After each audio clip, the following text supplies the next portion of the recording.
Today's piece was inspired by the Eternal Flame Falls at Chestnut Ridge Park in New York. I've been looking at a series of top 40 most mysterious places, top 20, top 10, the list just goes on. And I settled upon a picture of the falls, which showed a flame burning in under a waterfall.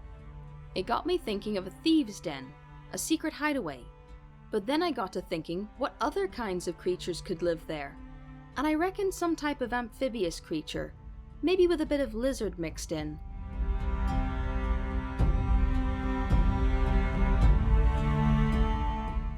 Perhaps they can fish right from their front doors and go around in little boats.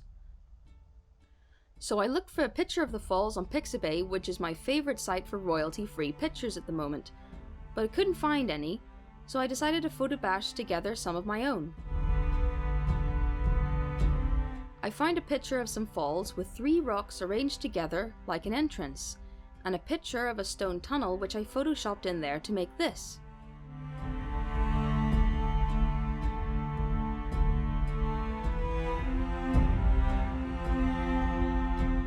And I got myself a colour palette from a website called coolers.co, which lets you generate colour palettes on the fly.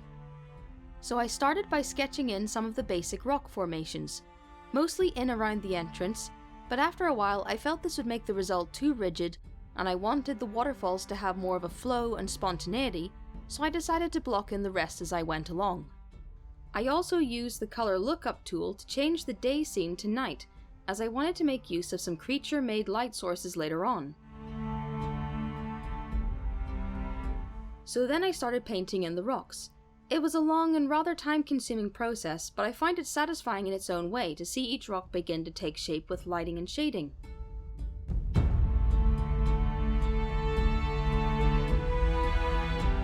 I switched every so often between painting in the rocks and painting in the waterfalls so that neither task became too tedious.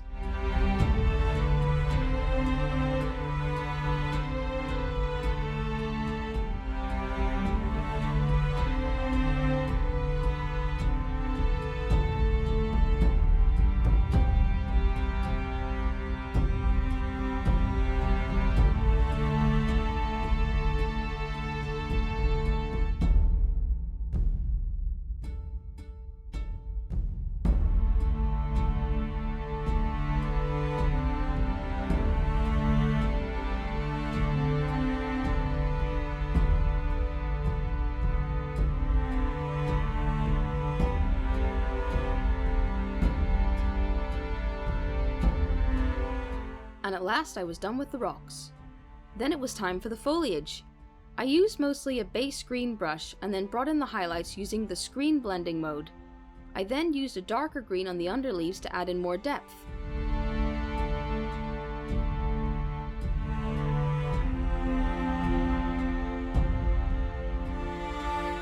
Now it's time to add in the water. I used lighter colours to add in the froth from the churning waters of the falls, and darker colours to add in shadows underneath the rocks, and the shadows cast by them.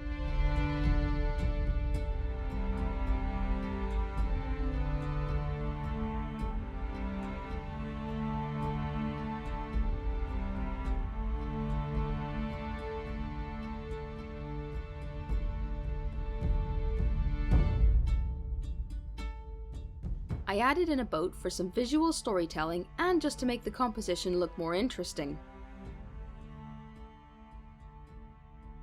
I decided to add in a lantern and a torch to make the cave look more lived in, and to give an interesting couple of light sources. And now to add in our amphibious lizard people. I wanted something colourful, so I used the colour palette I mentioned earlier. I had our first critter doing some fishing, which felt like a natural thing for him to be doing.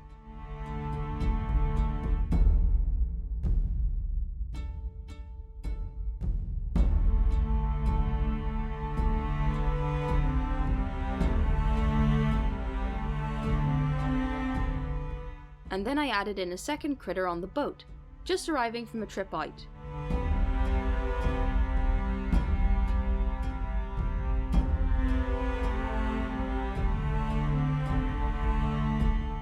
I added in some lanterns to give some more decoration to the piece.